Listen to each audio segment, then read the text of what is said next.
Welcome back to another exciting season of the Data Talk with Doers. Here we deep dive into the experience of several data influential figures in the data science realm. And in this thrilling season 2 opener, we have a remarkable guest who has not only mastered the art of data analytics, but has also captured the attention of the data community with her compelling stories.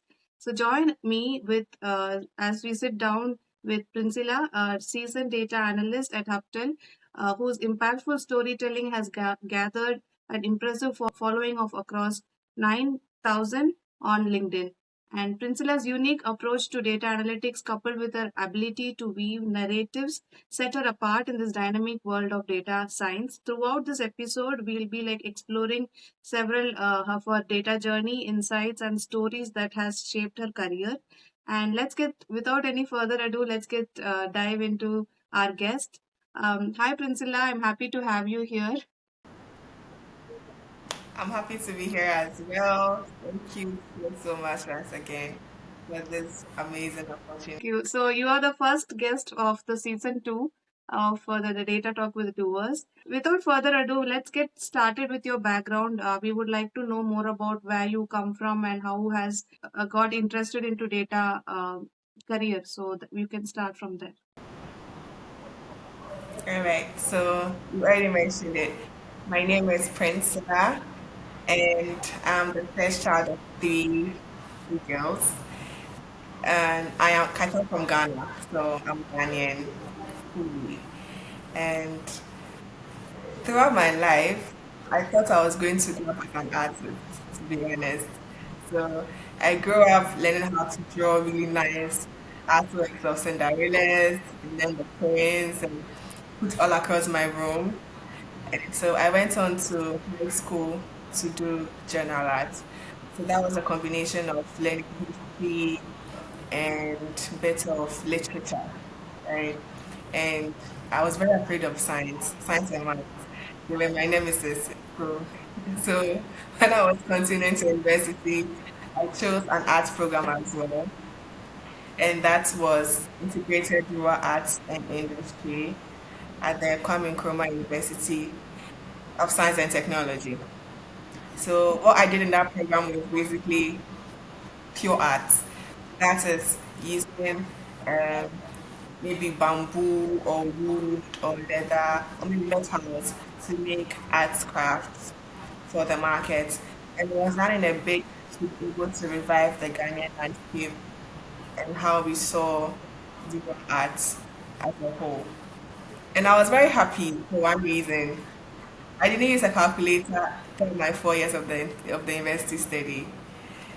I never saw a calculator or attempted to use it in class. So that was my greatest, my what I was really happy about in school. And I continued to do my national service. That's like a compulsory 1 year service to the country at a robotics company. I initially went in there with my rural art skill set. I was really good at bamboo to be making crafts. And then with the robotics company, they made lots of aircraft using local materials. And so I was to go in there and use my art skills to be able to help the industry make art crafts, but then out of bamboo. So I was sort of like a product designer for the company. And towards the end of the national service, I realized that being an artist was something I genuinely like to do as a career path. And it would have been something I would do for maybe a hobby, for instance. Right. So it took me a couple of months to be able to sit back and then think of what I really wanted to do as a career path. Because when I was on the university, I was under my national service and needed a plan to be able to support the family. Once again, I'm the first child, right? But I didn't want to also get stuck in the rat race of doing a job we don't like because you need to give money. Trying to find something I really love to do. So I did not end up doing or setting myself in a career path where I only did it because I had to feed the family. I had to find something that would be fulfilling to me and also solve the family's problems as well, maybe financially in essence. Yeah.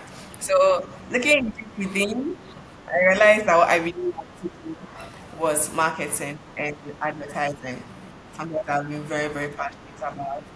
And I spoke to a lot of my colleagues at work about it.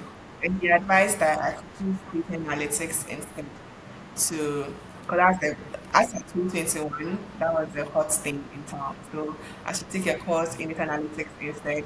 And then in future, I can just narrow it down to the part I like, which was analytics. And so that was how it started. That was 2021, so a little over a year ago. And yeah, that's a little background I have about my data journey.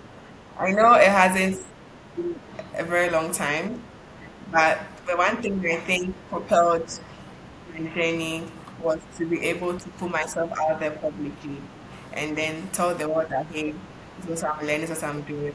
So just follow me along. And of course, day to day, I share my challenges, my experiences to also help others to be on the on better path on this journey. Yeah, yeah. So that's an incredible journey, Princilla. So, and I'm so happy that you're bringing up these values to the community. People like us are like learning from you. So that's a great thing. And to dive into what do you think are the top three actionable steps for someone looking to start a career in data, and so that they could ensure that they are having a smooth transition and having a solid foundation in this dynamic field. Yeah. So this is just based on my experience, right? And I have three, which is to never assume. Right? As analysts, we are taught to ask very good questions, ask questions in a very smart and organized way. But oftentimes, it gets to a point where you feel like because you're an analyst, you shouldn't really probe in too much, right? A rule of thumb I like to go with is if you think you know what they're asking for, verify. If you are not sure what they're asking for, still go ahead and verify. Right? So that's one thing I have. Do not assume anything. The second thing would be that the tools you are learning today are supposed to help you be a better person at your job. But what people really care about is the end results. Okay. And this is from actual experience. I remember I was in a particular role where I was supposed to be reporting to a startup, it's a small startup, right? So I was supposed to be reporting to them on how um, they're able to process their data from customers from one side to the end goal. And I was really good at Excel back then. So what I was doing, I had to go through a lot of loops and goals to be able to get to the answer. And to me, back then, I felt like I had done too much work. I literally did into analytical thinking and critical thinking and wanted to communicate that to the stakeholders.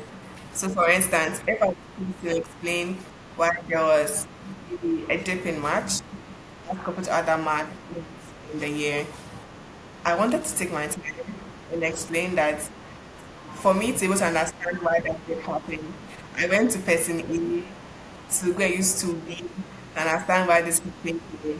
And then I joined this table to be able to get this answer. But then really, no one really cares about that. And that is your job. That's why you were hired.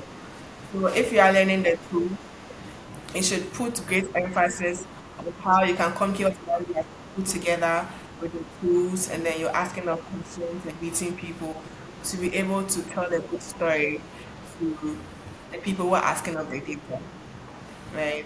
So always remember that is the end goal because the tool just make your job better. Nobody cares about that. Right. And then the third thing I'll probably add to people starting out would be to never be afraid to reach out and ask for help. I think one of the reasons why I must have slacked in a later journey when I was starting out was I like to keep to myself a lot. And once again, it even ties up with the first point of assuming. I was born to assume, but I'm currently changing that as well. Before you speak up, I think you're thinking about something else. Right? So the time when it comes to asking for help, looking to that one person you're looking at your LinkedIn to give you mentor. I mean, if you never ask, you never know what their feedback is going to be. So don't assume. People care about the end goal and not the tools you are using to get to your end goal. And never be afraid to ask for help or ask questions. It's never too late. Yeah, I truly resonate with the third point of asking help because I feel that most of us are embarrassed when you ask help. Like it makes themselves feel that maybe you're not up to the mark or something like that. But it's easy to ask for help initially and then learn by yourself because everything is like learning on the go. So that's a great step that you have suggested, Prinsila. And as someone you have demystifies the world of data, what pivotal moment in your career helped you overcome that the perception of data as haunting and is more accessible? So can you let us know like any experience that you have had? Actually, a very funny experience. So, you know how I said I didn't like mathematics and all. If I see math here, I'm doing the next way, even doing the longest to get to the end. So when I started out, I took this course on Coursera, and it was data analyst, really written for beginners.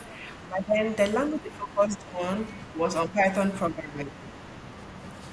And I am a repellent of mathematics. So trying to wrap my mind around Python syntaxes and the languages and then trying to put two and two together, it was very difficult for me. And I remember my biggest worry was why anyone in the world would think of naming a language after a type of speak. Why you call it Python? I don't understand. And so I was in that spiral for a very long time. And got to a point I wanted to even give up because I don't know what's happening. Right? But then I picked myself up quite quickly, maybe after a week or two, and I went to YouTube, everybody's friend, and I searched up, oh, two for data analytics, and then the next one was SQL. I was like, okay, great. I found this long course on YouTube, about 18 hours long, from SQL beginner to the advanced. I'm like, okay, we've got this. And so I began taking the course. In the first hour, I gave up again because I had to learn syntax. And I didn't understand. It was complicated. Everything was too much for me to absorb at the time. And so once again, I gave up. Right? And then in a period of introspection, right, I had to go back to the drawing table and really question myself, what was that thing that's related with me? Did I have to follow what are doing this people I want to get to? Or even I can craft my own journey and get to the same point, right? And so in questioning myself about that, I realized that, oh, I actually have Excel that I can use to also get better at analytics as well. And in our university system here in Ghana, we are supposed to learn Excel from a very early age, about 10, 11 years old. So I have some Excel experience already. Excel is very basic to approach. And so I went with that. That was a very smooth journey. I loved data all of a sudden because I was something I really loved and I understood. Right?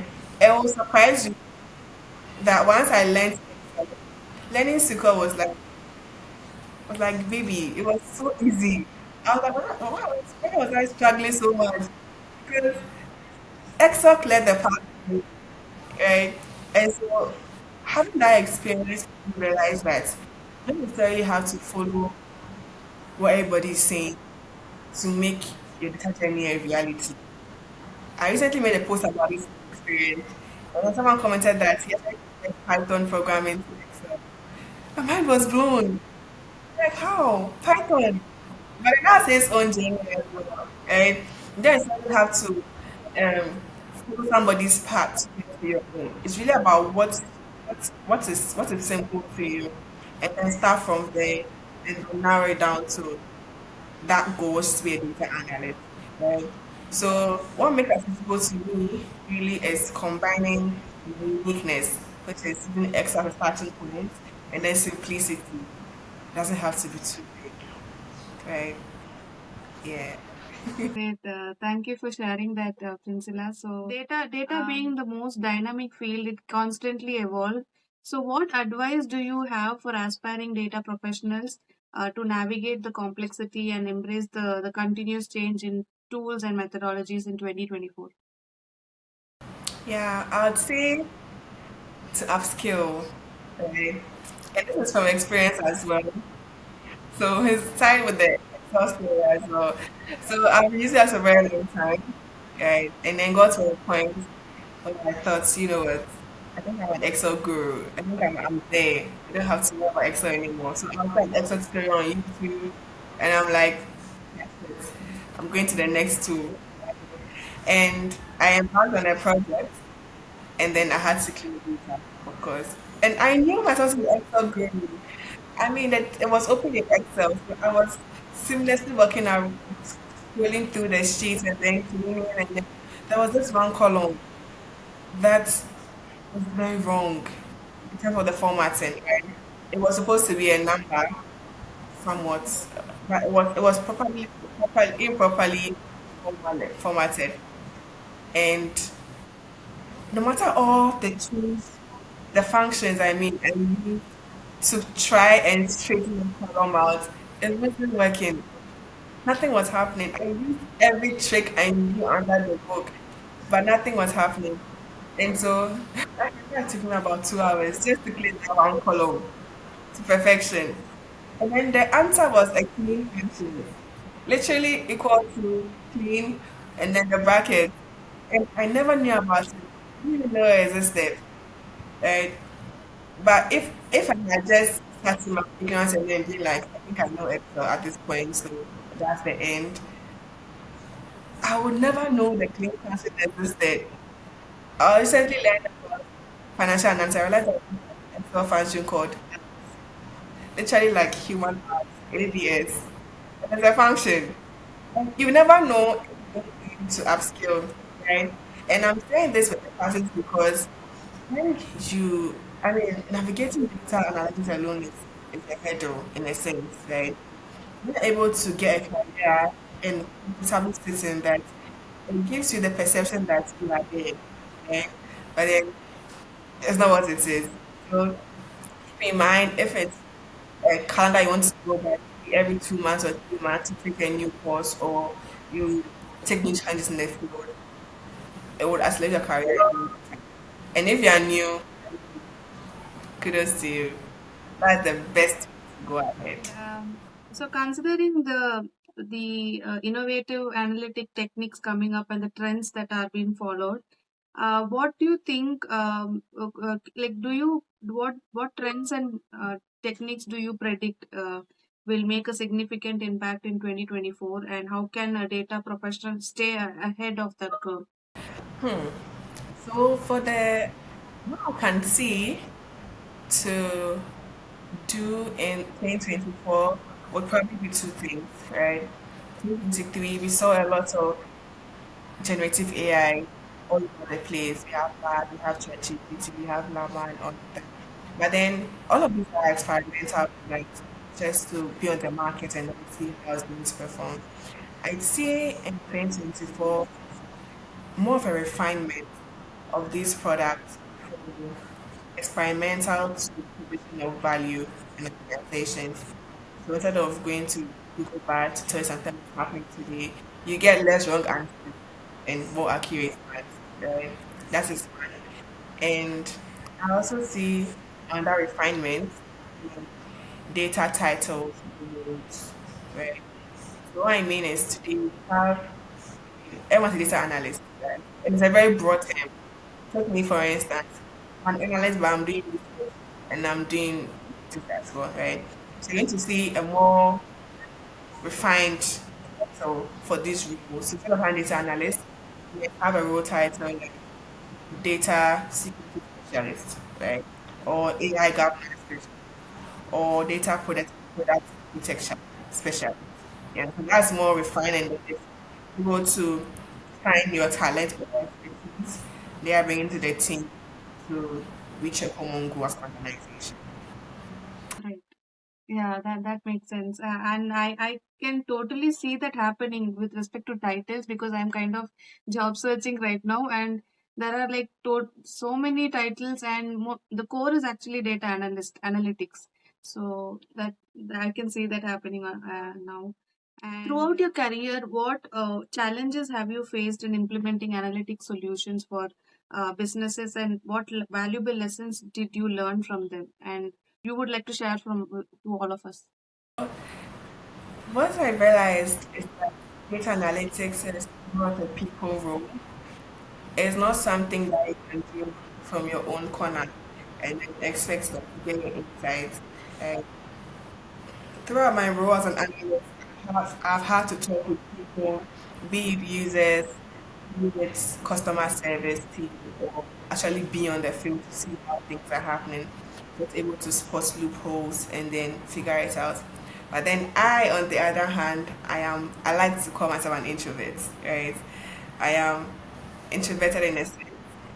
And that transition was a little difficult for me because I like my space. I remember I was in a role as a business analyst, right? And a part of that was to understand how the business had to run. So that means that instead of sitting in the office every single day, I had to go to the store and then see how customers interact with the product. I actually talk with the customers as well to see if they had any problems and then report to stakeholders. Right? That's one of the challenges I've been facing. And then apart from being an introvert, it's also another thing to understand how you as an analyst can come to a conclusion to solve a problem and actually explain to stakeholders how you understood it, right? So once again, try to storytelling, right? Be able to understand the audience and then effectively communicate that. And that was actually a great challenge for me because once I feel like, okay, this is the best chat to use. I think I know what I'm doing. And someone's like, no, this is very confusing. Use this instead. It's clear. I'm like, how is it clear? I'm the analyst. Listen to me. But then you have to get it from the stakeholder's perspective. They will understand the way you understand it. So put yourself in their shoes and then speak to them in that way. Got it. Yeah, yeah, I totally agree. And something that I'm curious about your profile is that you have a LinkedIn following of about 9,000, and it speaks volumes because most of your posts, like you said, it brings in your personality and the way how you narrate it. So, how do you infuse the storytelling into your analytics? How do you think that a data professional can effectively communicate technical insights to a non-technical stakeholders? Yeah, so the first point was already said, which was non-technical stakeholders, right? So they should be able to know these people and then where they're coming from. For instance, I have big presentation to stakeholders from a business background. I should be more inclined to use business technologies instead or business like examples to be able to help them understand what I'm trying to present. If I'm talking to laymen, right? Let's use lay examples instead to be able to get to their level of perception, to tell a story in a much clearer way. So that is one. And one simple thing I also learned is it's slightly overlooked these days, but then the use of colors and the right colors.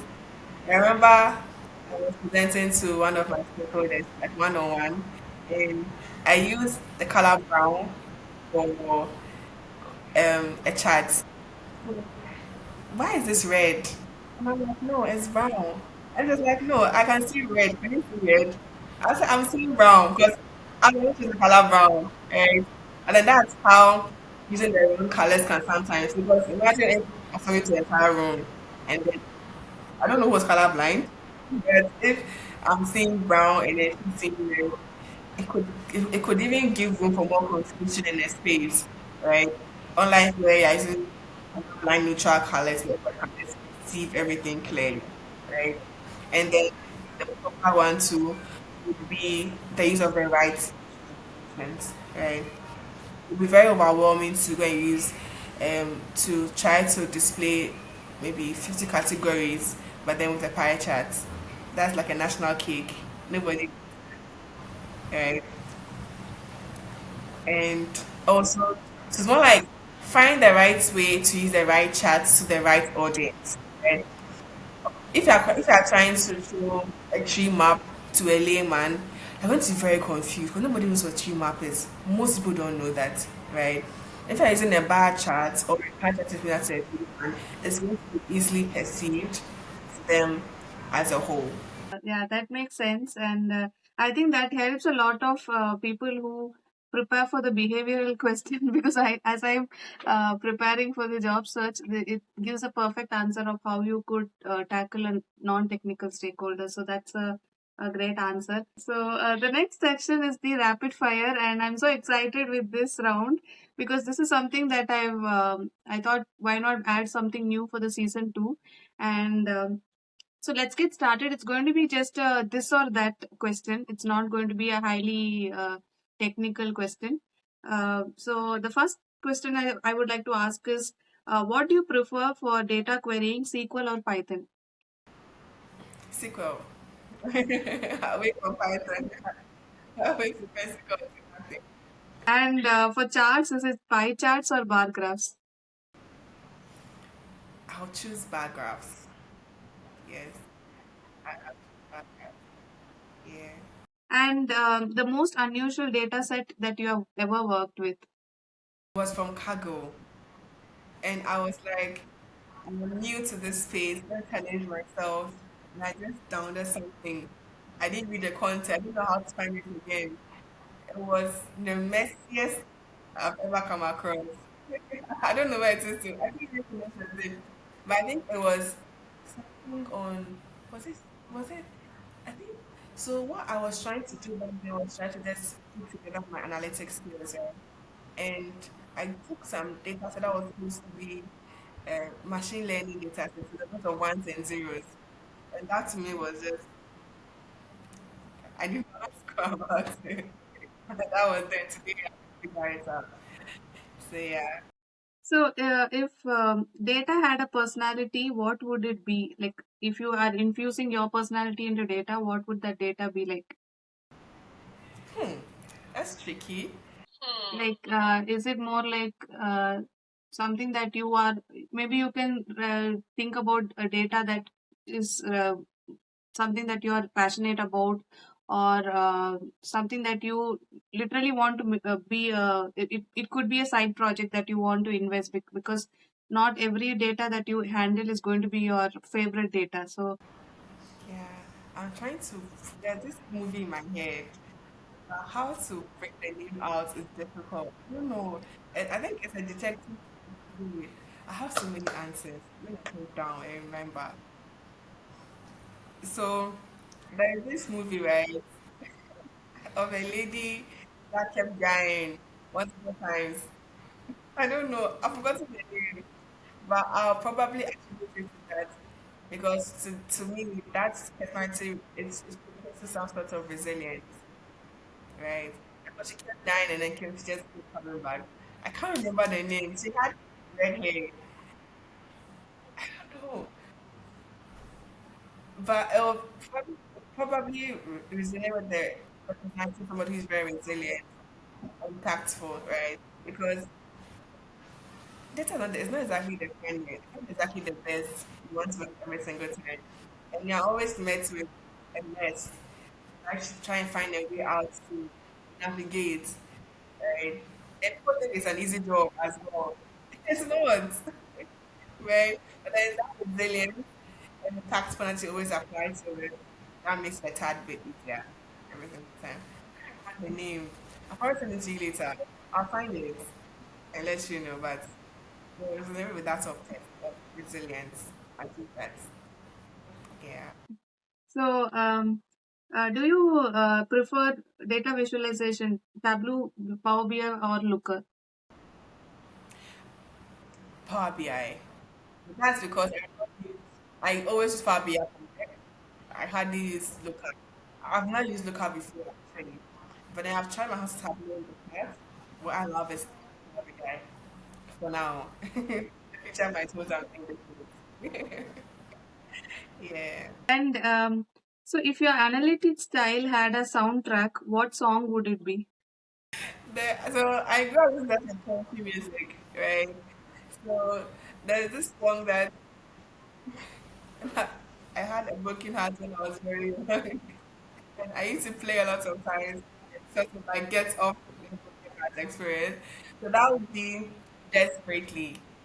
It's by George Strait. He's a country music guy. It's amazing. So just check it out and see. Do you have any superhero that you follow, and who would it be in data? So yes, I actually do. Um, I'm sure you've already know her, Megan Hill. Yes, and I take a lot from her of how she's able to express her journey in the most authentic way possible without trying to speak anything. So I'll probably choose Megan and then Matt Bratton because he's the Excel guy and I love Excel. I live for Excel. And I recently came across Deb Ashley as well. So I'll go with Deb. Yeah. So, what was the data related myth that you have ever had to debunk? A myth that you felt like it's not true anymore.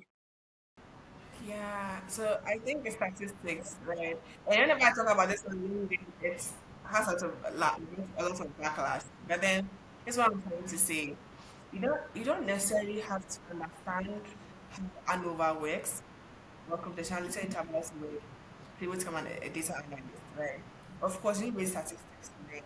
You should be able to know what a mean means, what a mood stands, what standard deviation and all of that. But then people put too much emphasis on the advanced parts that end up missing the focal point, which is to be the basics, right? As I said, I don't like math. I didn't like math when I was starting out. But I didn't have to go and learn confidentiality interval for understanding how to become a data analyst. Right? And then I didn't said one myth, but let me say one.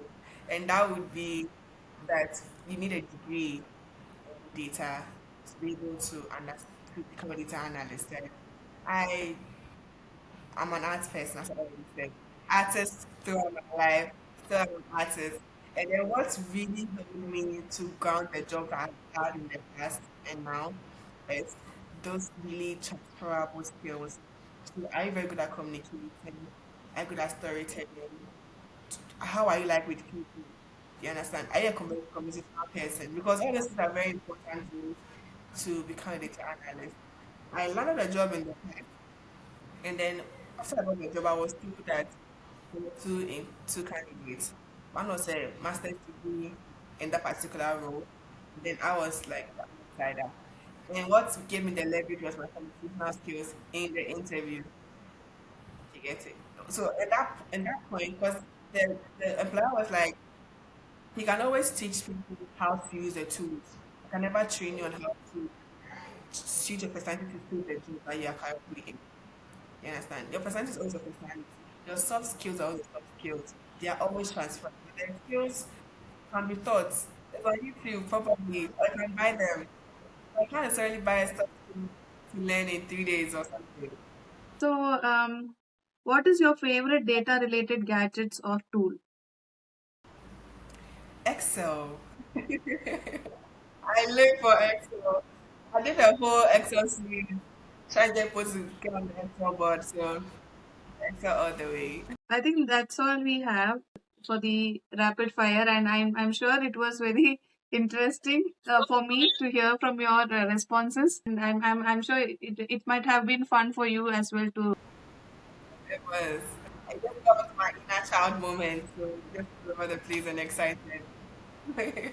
So that's all I have, Princilla. It was a great talking to you because I find your the way how you write and the newsletter that you have. I'm a subscriber to of your newsletter. I totally understand where you come from and how you have navigated through to the data realm, and then like educating all of us and from through your experiences and journey. So it has been definitely a great time with you here. And do you have any advices to the data aspirants or professionals looking to get into data for 2024? Yes, I actually do. And I also have, I wanted to, well, should I say it? So there's an initiative I'm coming up with before the advice are coming. I'm thinking of starting a YouTube channel this year in a way to be able to help people uh, get into data much easier, right? So that's like, I haven't told anybody yet. Probably the first person I'm telling. So, yes. And the news, the advice I'm going to give to people start out analysis is that it's never too late to start, right? Trust me, the field is constantly evolving. And when you start now, it's the best you could ever start. And expect a lot of failures, right? I think that on LinkedIn, for instance, data analytics is very glamorized.